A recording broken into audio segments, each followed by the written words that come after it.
Que a paz de Jesus possa envolver as nossas mentes e corações nesse instante em que daremos início ao estudo do Livro dos Espíritos, na sua terceira parte, capítulo 3, da Lei do Trabalho. Kardec vai indagar a espiritualidade superior a respeito da necessidade do trabalho. E ele pergunta na questão 674 a seguinte interrogação que ele faz. A necessidade do trabalho é lei da natureza? O trabalho é lei da natureza, por isso mesmo constitui uma necessidade. Então, essa é uma primeira parte da resposta que os espíritos nos dão. Então, trabalho é da lei da natureza. É através do trabalho que nós vamos evoluir, progredir, caminhar sempre. O trabalho faz com que nós desenvolvemos as nossas capacidades, as nossas possibilidades. E nós vemos isso com o progresso intelectual da humanidade.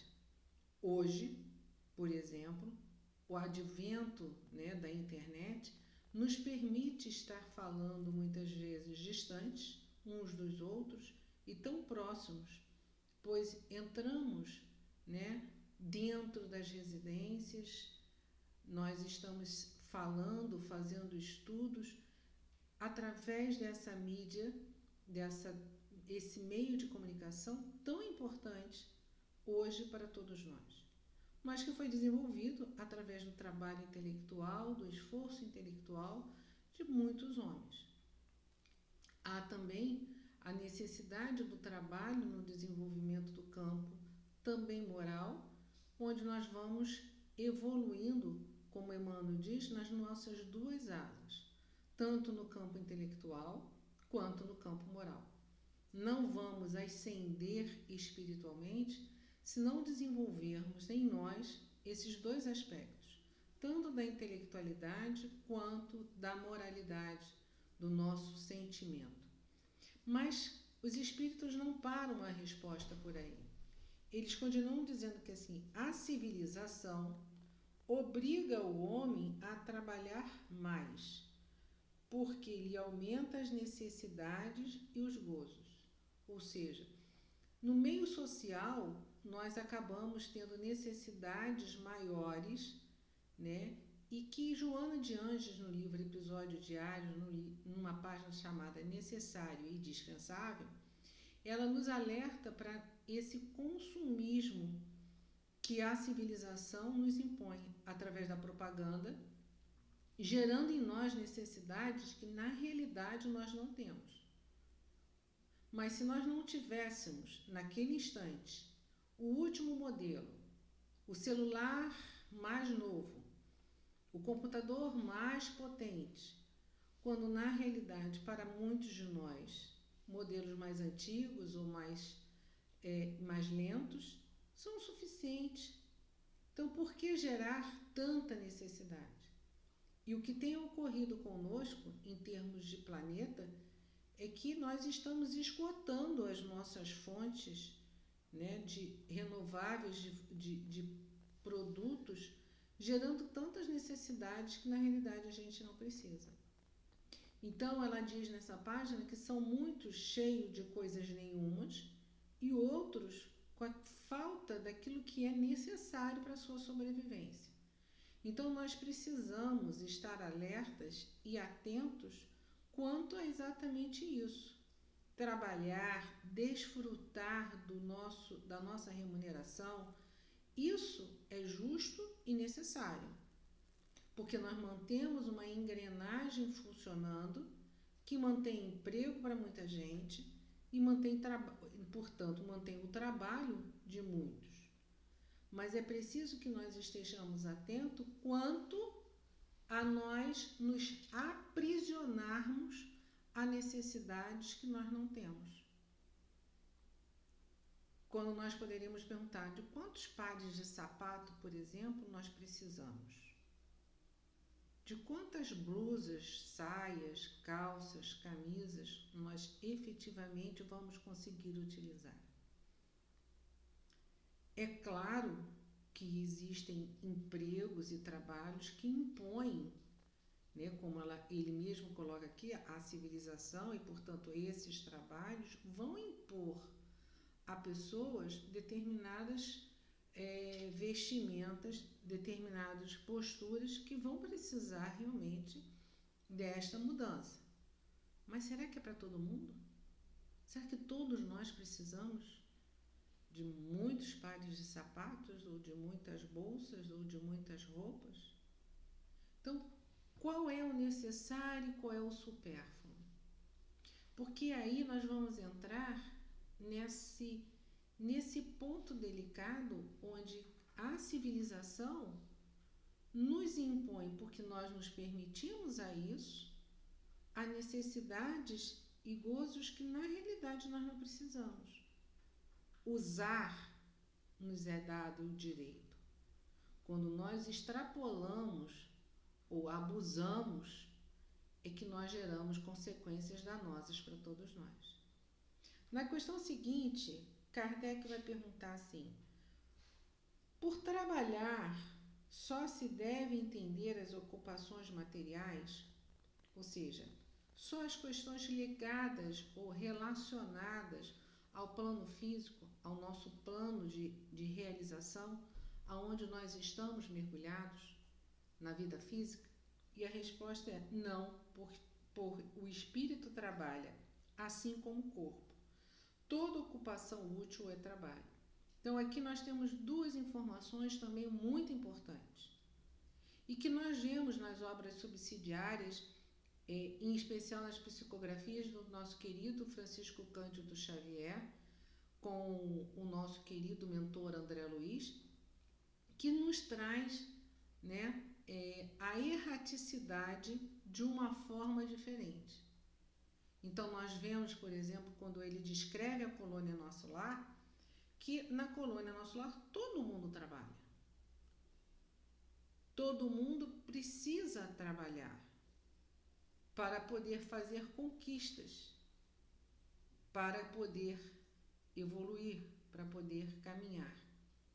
Então o trabalho é uma necessidade do espírito no plano espiritual. São trabalhos diferentes. São trabalhos que vão resultar em obras diferentes, mas são trabalhos. Então, me lembro aqui o momento em que André Luiz foi a Clarence para pedir o trabalho, e é muito interessante a estrutura de atendimento no plano espiritual, porque eles vão falar com o ministro 2 a 2. E a senhora que pede ajuda para os filhos que estão reencarnados ainda, ela é questionada quantos bônus, horas ela tem para oferecer para poder ter aquela ajuda. E todos os trabalhos em que ela foi colocada, havia sempre um senão. Alguém que não entendia, alguém que não compreendia. E aí ela foi mostrando que ela não tinha nada, ela não angariou. O mentor disse assim: você não angariou nem amigos que possam interceder a seu favor. E quando foi a vez do André então pedir, que ia pedir para ser médico, para continuar trabalhando quanto médico, ele silencia e diz: eu quero qualquer atividade, qualquer trabalho para que eu possa começar. E aí ele é advertido exatamente isso: que bom que você repensou a sua atitude, porque realmente é assim que a gente começa.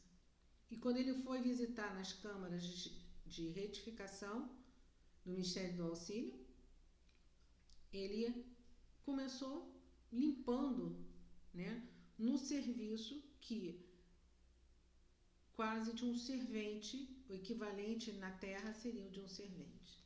Então ele começa a fazer a limpeza para o atendimento daqueles irmãos necessitados. Então percebamos que o trabalho continua na erraticidade. Ou dizendo como Jesus disse: meu Pai trabalha incessantemente e eu trabalho também. Então o trabalho, né, é toda ocupação útil. Então nós costumamos usar a expressão trabalho para algumas coisas que não são trabalho. E esse cuidado nós precisamos ter, porque o trabalho, ele precisa resultar em algo útil. Então, trabalho é toda ocupação útil. Repetindo, né? Para que fique bem gravado. Porque algumas coisas que as pessoas dizem que é trabalho, não é trabalho. Porque se o trabalho não resulta, né, no bem, em algo proveitoso para os outros, aquilo não pode ser chamado trabalho. É alguma atividade remunerada. Né? Há uma remuneração, há um ganho de capital, mas não é trabalho porque não faz com que a gente evolua, com que a gente cresça, com que a gente progrida. Porque, na realidade, não é útil. Se não tem utilidade, não pode ser considerado trabalho. E ele continua na 676 e diz assim: por que o trabalho se impõe ao homem? E aí os espíritos respondem: porque é uma consequência de sua natureza corpórea. É expiação e, ao mesmo tempo, meio de aperfeiçoamento de sua inteligência. Ainda vemos muitas vezes o trabalho como uma expiação, como aqui é colocada, quando aqueles trabalhos que a gente se vê obrigado a fazer e não quer fazer. Mas, na realidade, é muito mais uma consequência da nossa natureza corpórea. E quando nós nos vemos com aquele trabalho que nos é imposto, né, porque a expiação ela tem esta característica, ela não é uma escolha nossa. Ao longo das nossas oportunidades reencarnatórias, nós fomos nos negando a progredir e, por assim dizer, nos foi imposto determinado tipo de atividade para o nosso aprendizado. Porque expiação é isso, né? Quando a lei divina nos impõe determinada coisa para que a gente aprenda com aquilo. Então, se ele diz aqui que o trabalho é, ao mesmo tempo, uma consequência da nossa natureza corpórea, ou seja, para nos sustentarmos, para nos mantermos, para poder viver a vida na Terra, será necessário que a gente trabalhe. E para isso, inclusive, é preciso muitas vezes, no capítulo do Evangelho, tem onde ele fala dos superiores e dos inferiores, né? É preciso entender que muitas vezes alguns vão trabalhar para poder prover o outro que não tem condição de trabalhar. E isso faz parte da lei de sociedade, com que a gente possa prover, né, o mínimo necessário para que todos possam ter. Enquanto ainda estamos no planeta de provas e expiações, nós vemos essas disparidades que nós temos na nossa sociedade, uns com muitos, outros com quase nada. Como Joana fala nessa página que eu recomendo a leitura de episódios diários, o necessário e o dispensável. Então ela chega a usar a expressão que alguns abarrotados, cheios de coisas nenhumas que ela diz, quer dizer o seguinte, coisas que na realidade não têm valor para o nosso espírito. Não tem valor para nós enquanto espíritos, né? Nossos espíritos é uma forma ainda de falar que não é a correta, porque nós somos espíritos. Nós temos um corpo físico. Então estamos abarrotados de coisas que satisfazem as nossas necessidades físicas, mas que não vão atender às nossas necessidades espirituais. Porque nós estamos nos abarrotando de coisas que, na realidade, são perecíveis, que vão ficar aqui. Ou, no dizer de Jesus, estamos amontoando tesouros que as traças roem ou que os ladrões possam roubar. Quando a advertência de Jesus é exatamente o oposto. Amontoai tesouros onde as traças não roem e os ladrões não roubam. Porque são esses tesouros, efetivamente, que nós vamos carregar quando sairmos dessa existência para uma outra. Porque tudo aquilo que é perecível, é impermanente, vai ficar aqui na Terra.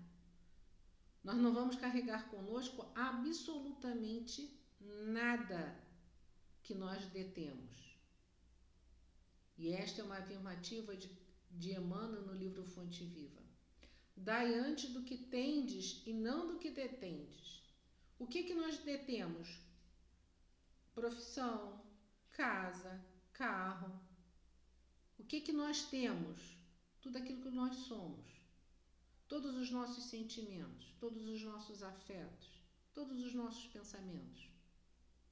Então, quando nós distribuímos quem nós somos, quando nós nos doamos a alguém, que também é uma forma de trabalho, quando o Kardec vai perguntar lá na questão 771, que nos foi pedido para refletir acerca dela, que vai falar na lei de sociedade, né, do trabalho, da ação no bem, que diz assim: que pensar dos que fogem do mundo para se votarem ao mistério de socorrer aos desgraçados? O que pensar daqueles, né, que se dedicam exclusivamente a atendimento dos desgraçados? A resposta é muito simples. Esses se elevam. O que pensar de uma Madre Teresa de Calcutá? O que pensar de uma Irmã Dulce? Que não se isolaram, elas trabalharam no meio social. Elas agasalharam a todos aqueles que necessitavam de sua ajuda. Então, eles dizem, esses se elevam rebaixando-se. Têm o duplo mérito de se colocarem acima dos gozos materiais e de fazerem o bem obedecendo à lei do trabalho. Ou seja, elas não pararam de trabalhar. Elas se ofereceram integralmente, né? Madre Teresa de Calcutá, Irmã Dulce, e existem tantos outros anônimos que se dedicam a esse esforço de socorrer as almas que são sofridas. Para Madre Teresa de Calcutá, dar uma morte digna a um daqueles indigentes era o melhor que ela podia fazer. E uma vez uma repórter perguntou a ela como é que ela poderia receber um indigente daquele sorrindo. E ela dizia, porque cada um desses pequeninos que eu recebo é a Jesus que eu vejo chegando. E quando eu vejo Jesus chegando, eu vejo Jesus chegando no sorriso. Para acolher, para amar, para se doar num trabalho que muitos achavam inglório, porque ela criou a sua base, né, a sua irmandade num dos lugares mais miseráveis da face da terra. E ali ela trabalhou, porque ela trabalhou para Jesus. Ela entregou-se para a vida, né, de sacrifício, por amor ao próximo. E dos que buscam o retiro, a tranquilidade que certos trabalhos reclamavam. Isso não é retraimento absoluto do egoísta. Esses não se insulam da sociedade, porquanto para ela trabalham. Então, esses, Madre Teresa Calcutá, Irmã Dulce e tantos outros, eles não se insulam. Eles não saem da sociedade. Eles trabalham para a sociedade. Eles continuam trabalhando, né? Que pensar do voto de silêncio prescrito por algumas seitas desde as mais remota antiguidade? Perguntai antes a vós mesmos se a palavra é faculdade natural e por que Deus concedeu ao homem. Deus condena o abuso e não o uso das faculdades que lhes outorgou. Então, não é o voto de silêncio, né? Porque, por exemplo, nos livros que nós vemos, né, quando as caravanas estão passando nas zonas inferiores, muitas vezes os responsáveis por essas caravanas pedem silêncio. E algum espírito, em vez de falar, pensa. E aí o dirigente diz: eu pedi silêncio. Então, a forma de pensar também é um barulho. Então, o fato de estar insulado não quer dizer que você esteja efetivamente fazendo silêncio. Ou que você não esteja trabalhando. Porque existe um trabalho mental, existe um trabalho no qual você pode se dedicar a sua vida à oração, não por fuga da sociedade, mas por uma opção de se dedicar à oração, se dedicar ao serviço de trabalho para pensar no bem, para agir no bem. Contudo, nós precisamos fazer uma ressalva de que na nossa doutrina, na doutrina espírita, lá no capítulo bem central do Evangelho, que tem o número 15, né, são 28 capítulos, seria o primeiro capítulo da segunda parte do Evangelho. O capítulo 15 do Evangelho segundo o Espiritismo tem por título: Fora da caridade não há salvação. Então, é preciso que nós entendamos que fora deste trabalho de ação no bem, esse trabalho de utilidade, onde nós vamos servir ao nosso próximo, ele é necessário em qualquer instância dele. Seja um trabalho material, seja um trabalho de oração, seja um trabalho de visitação, seja um trabalho intelectual, onde podemos estar ajudando alguém a estudar, a crescer, a se desenvolver. Então, toda a ocupação, né, que você vai fazer de forma desinteressada, porque caridade implica nisso, né? Na realidade, o que nós realizamos, na maior parte das vezes, são atos de bondade, como diz Emmanuel. Porque se nós entendermos caridade, como está no Livro dos Espíritos, como entenderia Jesus, que é o BIP, benevolência para com todos, indulgência com as faltas alheias e perdão das ofensas, poucos de nós praticamos a caridade. O que nós conseguimos é praticar a benevolência ou a benemerência, ajudar ao próximo, né? Dar algo de nós, dar algo de concreto, matar a fome de alguém, vestir alguém, educar alguém, ensinar alguém alguma coisa. Então, isso nós conseguimos fazer. Mas prestemos atenção que a prática da caridade, segundo entende Jesus, implica em indulgência com as faltas alheias e perdão das ofensas. Então, praticar a caridade, que é aquilo que está lá no capítulo 15 do Evangelho, fora desta caridade não há salvação, fica mais difícil. Então, é preciso que a gente possa se preparar para poder alcançar isso. Mas que precisamos também lembrar de uma coisa que Jesus deixou lá no capítulo 25, né, do Evangelho segundo o Espiritismo, que é uma das passagens que eu acho mais bonitas do Evangelho, que diz assim: observai os pássaros do céu. Não acumulei tesouros na terra, onde a ferrugem e os vermes comem, e onde os ladrões os desenterram e o roubam. Acumulai tesouros no céu, onde nem a ferrugem nem os vermes os comem. Porquanto, onde está o vosso tesouro, aí também está o vosso coração. Então, a primeira advertência que Jesus faz, esse texto está no Evangelho de Mateus, no capítulo 6, que vai do versículo 19 até o 34. Então, essa advertência foi aquela que eu lembrei lá no início, onde a gente não deve juntar tesouros que são transitórios, porque os ladrões roubam. E esses não fazem parte das nossas conquistas. Eles vão todos ficarem aqui. Do mesmo jeito que eles lembram pra gente, quando a gente vai a um país frio, nós levamos roupas de frio, Quando nós vamos viajar para a praia, nós levamos roupas para a praia. Então, quando nós estamos só de passagem na Terra e que estamos nos preparando para retornar à vida espiritual, o que efetivamente nós vamos levar para a vida espiritual? É isso que essa passagem está dizendo para a gente.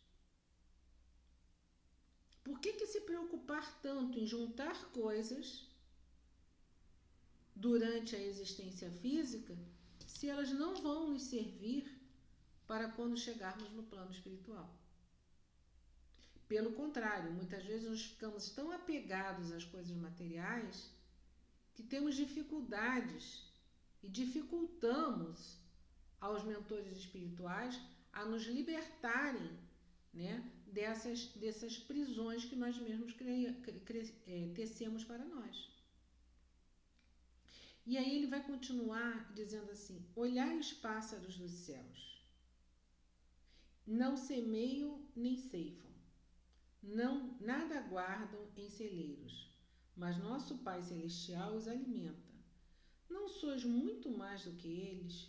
E qual dentre vós o que pode, com todos os seus esforços, aumentar um côvado da sua estatura? Nós não vamos poder acrescentar 1 centímetro, né, um pedacinho no nosso tamanho.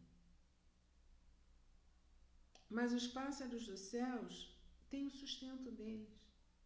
E ele continua: porque também vos inquieteis com os vossos vestuários? Observai como crescem os lírios do campo, não trabalham nem fiam. Entretanto, eu vos declaro que nem Salomão, em toda a sua glória, jamais se vestiu como um deles. Ora, se Deus tem cuidado de vestir desta maneira a erva dos campos, que existe hoje e amanhã será lançada na fornalha, quanto maior cuidado não terá em vos vestir, ó homens de pouca fé. Claro estar aqui que Jesus está falando de uma forma para que nós não nos apeguemos às coisas materiais. Mas Deus impõe para nós, lá no Livro dos Espíritos, como uma expiação e como meio de progresso, a lei do trabalho. O trabalho se faz necessário para que nós possamos conquistar essas coisas. Contudo, não podemos e não devemos ficar temerosos. É confiança em Deus é que Jesus quer ensinar com essa passagem. Para que nós confiemos na providência divina. Mas que nós não criemos para nós, como diz a primeira pergunta que nós lemos, necessidades que nós não temos, que nós não precisamos. Quando nós queremos mais do que aquilo que nos é necessário, nós sofremos, porque na realidade nós estamos buscando o abuso e não o uso. Não vos inquieteis, pois, dizendo: o que comeremos? Ou o que beberemos? Ou de que nos vestiremos? Como fazem os pagãos, que andam à procura de todas essas coisas, porque o vosso Pai que sabe o que tendes necessidades delas. Buscai primeiramente o reino de Deus e sua justiça, e todas essas coisas vos serão dadas de acréscimo. Assim, pois, não vos ponhais inquietos pelo dia de amanhã, porquanto o amanhã cuidará de si. A cada dia basta o seu mal. O que ele quer dizer com isso? É que nós não nos tornemos ansiosos por aquilo que está por acontecer, porque amanhã basta o seu próprio mal. Aquilo que para nós hoje parece uma situação insolúvel, sem saída, amanhã ela pode ter uma saída. Ela pode ter uma possibilidade. Precisamos, portanto, confiar na providência divina. Mas a providência divina, ela vai acontecer na medida em que estejamos dentro de uma lei de trabalho, de esforço, de crescimento. estejamos dentro desta lei de trabalho, de esforço e de crescimento, sem criar para nós necessidades que nós não temos. Nós não precisamos trocar de celular todos os anos. Nós não precisamos trocar de carro todos os anos. Nós não precisamos de 20 ternos ou de 30 vestidos. De que efetivamente nós precisamos? Porque essa é a reflexão de Jesus para nós. Estamos criando necessidades, consumismos que nós precisamos ou que nós não precisamos? Quando temos muito, será que deixamos de atender ou assistir alguém que precise da nossa ajuda? É preciso que nós estejamos atentos para as possibilidades que a vida nos apresenta para o nosso trabalho de crescimento espiritual, nosso trabalho de crescimento material também. Não é errado trabalharmos para ter as coisas que nos são prazerosas. Agora, não podemos ficar apegados, não podemos criar necessidades que não existem, exceto dentro daquilo que nós desejamos. Emmanuel, no livro Pensamento e Vida, que é uma cartilha que ele nos deixa para caminharmos com mais segurança na Terra, ele disse o seguinte sobre o trabalho: se nos propomos retratar mentalmente a luz dos planos superiores, é indispensável que a nossa vontade abrace espontaneamente o trabalho por alimento de cada dia. Então, se nós pretendemos e queremos evoluir espiritualmente, é preciso abraçar o trabalho como um alimento de cada dia. Muitas vezes, ele diz assim, que sabemos que o trabalho, foi usado de uma outra forma. E ele chama atenção para a gente aqui de 3 tipos de trabalho. O trabalho obrigação, que nos remunera de pronto e necessário que tenhamos ao prazer de servir. Mesmo no trabalho, onde nós somos remunerados, ganhamos as nossas condições de sobrevivência, temos que ter atenção para o nosso serviço. Devemos ter alegria no trabalho. Tem o trabalho-ação, que vai transformar o ambiente, e o trabalho-serviço, que transforma o homem. Então, tenhamos atenção para quando somos convidados a trabalhar. Temos o trabalho remunerado, onde nós vamos ganhar o nosso dinheiro e para isso já fomos pagos. Temos o trabalho-ação, que transforma o ambiente. Quantas ONGs responsáveis que realmente lutam para a manutenção do meio ambiente, onde salvam os animais, quanto trabalho-ação efetivamente está acontecendo? E o trabalho-serviço, que nos transforma, que transforma a cada um de nós em homens melhores. Então, portanto, a lei do trabalho é uma lei da natureza. Deus assim o quer que nós cresçamos, que nós trabalhemos, que nós evoluamos através desse processo de crescimento. E que Ele nos abençoe e guarde nesse firme propósito de trabalhar para Ele, trabalhar servindo ao nosso irmão, oferecendo o que há de melhor em nós, para que o nosso irmão de caminho possa se sentir acolhido e aconchegado, sempre que for necessário. Em tempos como os que nós estamos atravessando, onde tantos irmãos enfrentam medo por não saber, muitas vezes, o que há de vir. Confiemos no Senhor. Confiemos em Jesus.